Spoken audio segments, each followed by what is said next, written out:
নমস্কার। আমার আজকের গল্পটি ওয়েস্ট বেঙ্গল বোর্ডের ষষ্ঠ শ্রেণীর বাংলা পাঠ্যপুস্তকের অন্তর্ভুক্ত বিখ্যাত সাহিত্যিক শিবরাম চক্রবর্তীর লেখা এক ভুতুড়ে কাণ্ড। পাঠে মৌসুমী রায়। তাহলে শুরু করা যাক। ভূত বলে কিছু আছে? যদি থাকে তো তিনি আমাকে কখনো দেখা দেননি। তার দয়া এবং আমার ধন্যবাদ। কৃপা করে দর্শন দিলে আমি তাকে দেখতে পারতাম কিনা সন্দেহ। ভূতদের রূপে গুণে আমার কোনো মোহ নেই। তাছাড়া আমার হার্ট খুব উইক, আর শুনেছি যে ওরা ভারী উইকেড। তবে ভূত কিনা ঠিক জানি না, কিন্তু অদ্ভুত একটা কিছু একবার আমি দেখেছিলাম রাঁচিতে। না, পাগলাগারদে নয়, তবে তার বাইরে সরকারি রাস্তায়। রাঁচির রাজপথ না হলেও সেটা বেশ দরাজ পথ। কি করে দেখলাম বলি। একটা পরশৈপদী সাইকেল হাতে পেয়ে হুড্রুর দিকে পাড়ি জমিয়েছিলাম, কিন্তু মাইল সাতেক যেতে না যেতেই তার একটা টায়ার ফেঁসে গেল। যেখানে বাঘের ভয় সেইখানেই সন্ধে হয়, একটা কথা আছে না? আর যেখানে সন্ধে হয় সেখানেই সাইকেলের টায়ার ফাঁসে। জনমানবহীন পথ, জায়গাটাও জঙ্গলি। আরো মাইল পাঁচেক যেতে পারলে গাঁয়ের মতো একটা পাওয়া যেত, কিন্তু সাইকেল ঘাড়ে করে নিয়ে যেতে হলেই হয়েছে। এমনকি সাইকেল ফেলে পায়ে হেঁটে যেতেও পারবো না, আমার সন্দেহ ছিল। হাঁটতে হবে আগে জানলে হাতে পেয়েও সাইকেলে আমি পা দিতাম না নিশ্চয়। তখনও সন্ধে হয়নি, এই হব। সামনে গেলে 5 মাইল, ফিরতে হলে 7, দুদিকেই সমান পাল্লা। কোন দিকে হাঁটন দেব হাঁ করে ভাবছি। শেষ পর্যন্ত কি হাঁটতেই হবে? এই একই প্রশ্ন প্রায় আধ ঘন্টা ধরে পুনঃ আমার মানসপটে উদিত হয়েছে। আর এর একমাত্র উত্তর আমি দিয়েছি, না বাবা, প্রাণ থাকতে নয়। সে এরকম স্থানে আর এহেন প্রাণ বেশিক্ষণ থাকবে কিনা সেটাও প্রশ্নের বিষয় ছিল। সন্ধে উতরে গিয়ে বাঁকা চাঁদের ফিকে আলো দেখা দিয়েছে।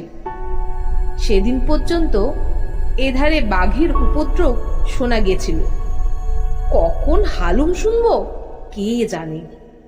তবু চিরদিনই আমি আশাবাদী, সমস্যার সমাধান কিছু না কিছু একটা ঘটবেই। অচিরেই ঘটল বলে 2-1 মিনিটের অপেক্ষা কেবল, এবং সেই অভাবনীয়ের সুযোগ নিয়ে সহজেই আমি উদ্ধার লাভ করব। এরকমটা ঘটেই থাকে, এতে বিস্ময়ের কিছু ছিল না। কত গল্পের বইয়ের এইরূপ ঘটতে দেখা গেছে। আমার নিজেরই কত গল্পে এরকম দেখেছি, তার ইয়ত্তা নেই। আর স্বয়ং লেখক হয়ে আমি নিজে আজ বিপদের মুখে পড়েছি বলে সেই সব অঘটনগুলো ঘটবে না?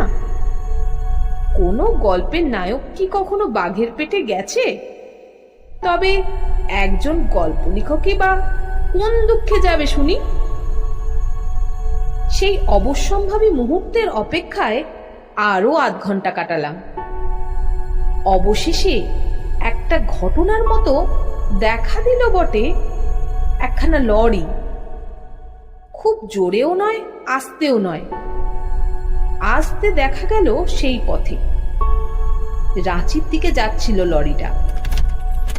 আমার টর্চ বাতিটা জ্বালিয়ে নিয়ে প্রাণপণে ঘোরাতে লাগলাম।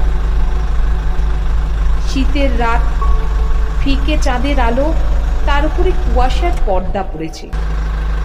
এই ঘোরালো আবহাওয়ার মধ্যে আমার আলোর ঘূর্ণিপাক লরির ড্রাইভার দেখতে পেলে হয়। লরিটা এসে পৌঁছলো, এলো একেবারে সামনাসামনি।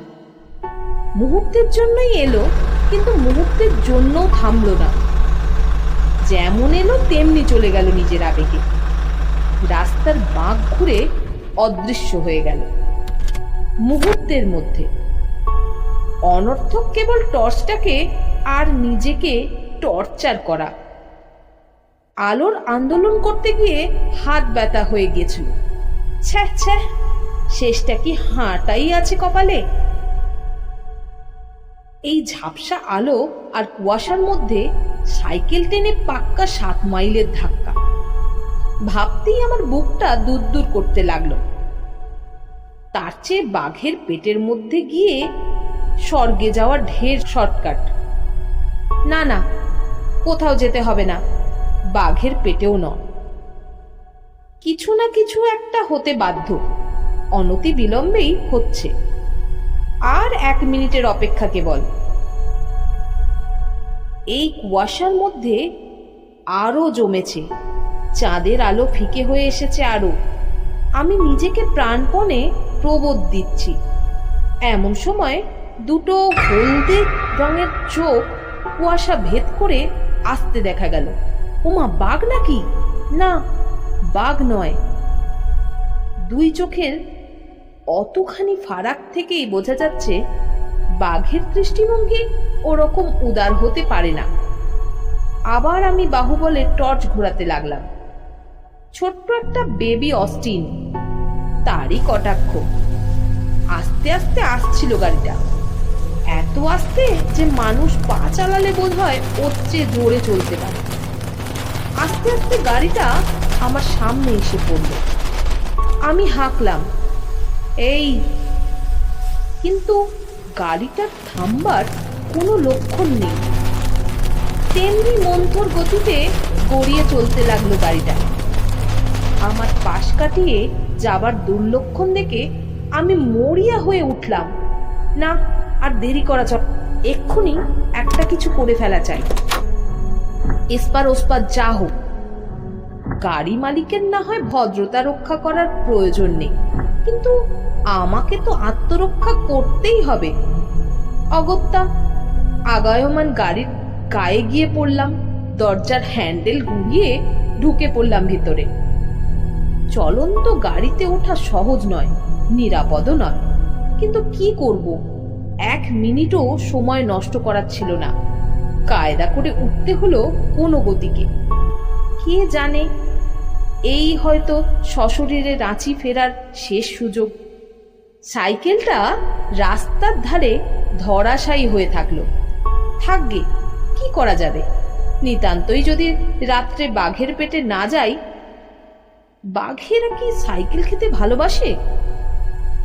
কাল সকালে উদ্ধার করা যাবে। সাইকেলের মালিককে আগামীকাল 1 সময় জানালেই হবে। বেশি বলতে হবে না, খবর দেওয়া মাত্র তিনি নিজে এসেই নিয়ে যাবেন। ছোট্ট গাড়ির মধ্যে যতটা আরাম করে বসা যায় বসেছি। বসে ড্রাইভারকে লক্ষ্য করে বলতে গেছি, আমায় লালপুরার মোড়টায় নামিয়ে দেবেন, তাহলেই হবে। ডাক্তার যদুগোপালের বাড়ির।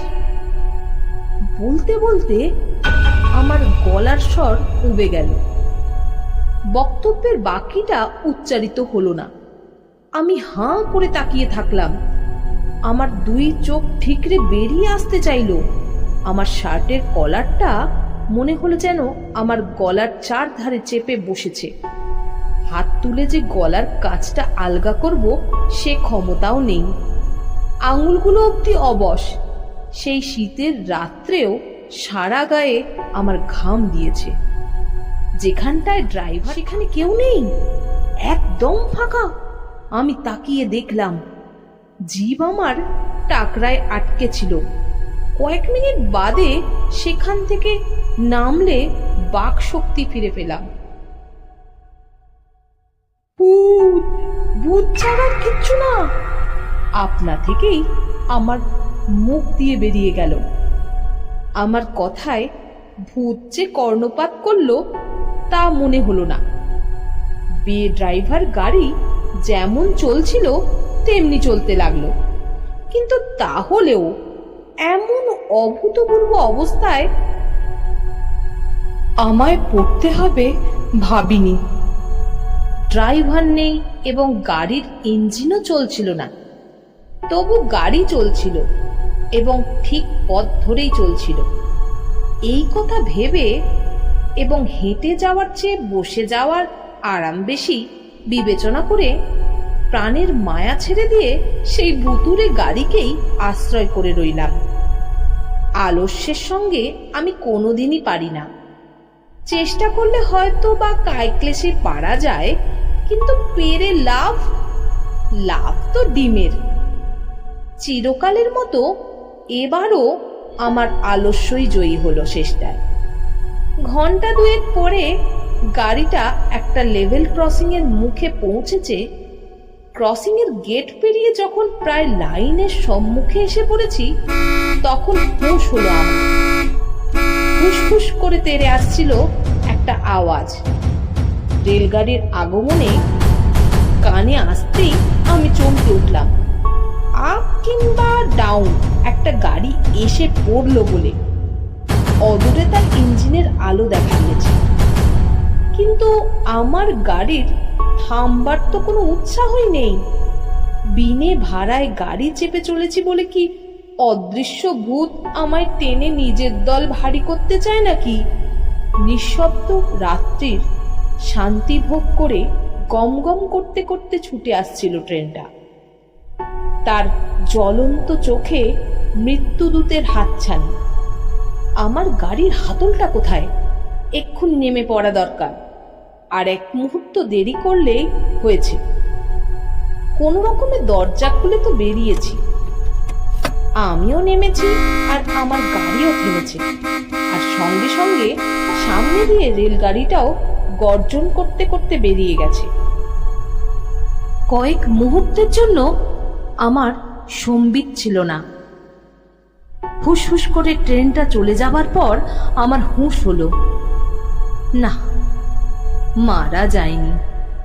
হুঁশিয়ার হয়ে দেখলাম জল জ্যান্ত রয়েছে এখনো, এবং মোটর গাড়িটাও চুরমার হয়নি। আমার পাশেই ছবির মতন দাঁড়িয়ে। আমার এবং মোটরটার টিকে থাকা একটা চূড়ান্ত রহস্য বলে মনে হচ্ছে। এমন সময় চোখে চশমা লাগানো একটা লোক বেরিয়ে এলো মোটরের পেছন থেকে।